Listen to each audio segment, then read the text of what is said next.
The year is 1177. The mist hanging over the Tonle Sap Lake is thick, obscuring the horizon where the water meets the sky. For the sentries guarding Yesodharapura, the glorious capital of the Khmer Empire, the silence of the water is usually a comfort, a barrier against the chaos of the jungle. But on this morning, the mist hides a fleet.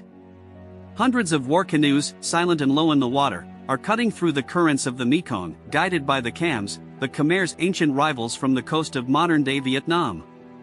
They are not here for tribute or diplomacy. They have navigated the treacherous waterways to strike at the heart of an empire that believed itself untouchable. When the alarm is finally raised, it is too late. The wooden palisades of the city are breached, not just by fire, but by a terrifying new technology borrowed from the North siege crossbows that punch through shields and flesh with mechanical indifference. The city burns. The king, Jayavarman, is executed, his body likely left amidst the ashes of a capital that had stood as the center of the universe. The gods of Angkor had failed. To understand the horror of this collapse, one must understand the illusion of permanence that the Khmer Empire projected. For centuries, the god-kings of Cambodia had built stone mountains to Hindu deities, convinced that their divine mandate ensured protection.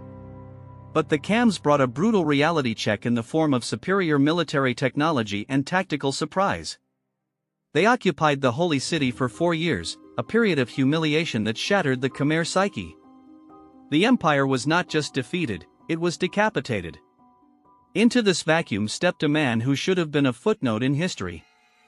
Jayavarman VII was not a young, prodigious prince. He was a man in his late 50s, a survivor who had spent years in exile, watching, waiting, and perhaps learning the very tactics that had destroyed his home. He did not emerge from the palace, but from the jungle, rallying the fractured remnants of the Khmer military not with promises of divine intervention, but with a new, ruthless pragmatism.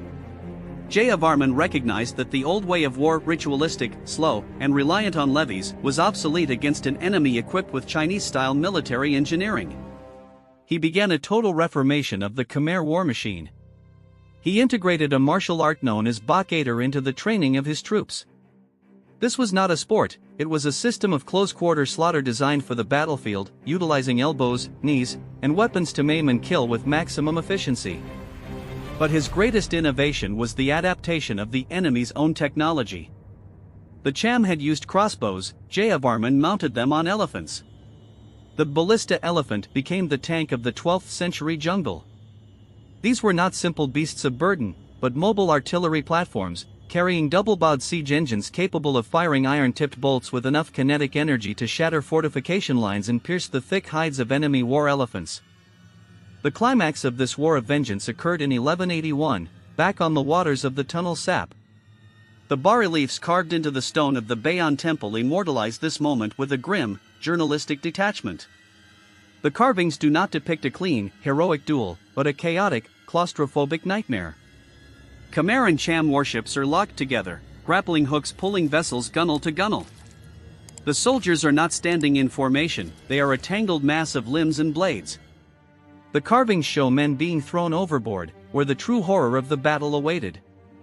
The waters were not just filled with debris, but with crocodiles. The stone reliefs explicitly depict these reptiles tearing apart the fallen soldiers, a detail that suggests the environmental hazards of tropical warfare were just as deadly as the enemy. Jayavarman's forces, hardened by their reorganization and fueled by the desire to reclaim their capital, annihilated the Cham fleet. The water turned red, and the Cham occupation was broken. Victorious, Jayavarman VII was crowned king, but he did not rebuild the old city. He understood that the wooden walls of the past were a death sentence. He constructed Angkor Thom, a fortress city designed to withstand the apocalypse. He enclosed it within walls 8 meters high and surrounded it with a moat so massive it terrified visiting diplomats. At the center, he built the Bayon, but instead of the old Hindu gods who had failed to save the city, he dedicated it to the Buddha. Yet, this was not the peaceful Buddhism of meditation halls. This was a state religion weaponized for control. The towers of the Bayon are adorned with over 200 gigantic stone faces, gazing in every direction. They are serene, smiling, and utterly inescapable. They represent the Bodhisattva of compassion, but they bear the likeness of Jayavarman himself. It was a message to his subjects and his enemies: the king sees everything. His compassion is the state's surveillance. Having secured his capital, Jayavarman turned his gaze outward. He did not settle for peace. In 1190, he launched a counter-invasion of Kampa that was devastating in its completeness. He did not just defeat their armies, he dismantled their sovereignty. He captured the Cham capital of Vijaya, took their king prisoner, and dragged him back to Angkor. For 30 years, the Khmer Empire swallowed its rival, extending its reach from the borders of Burma to the South China Sea. To maintain this sprawling dominion, he built a network of roads that cut through the dense jungle like arteries, punctuated by rest houses and hospitals.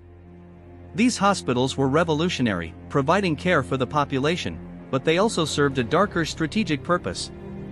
They were the physical manifestation of the king's power over life and death, a way to bind the loyalty of the populace to the central throne through the monopoly of health and spiritual salvation.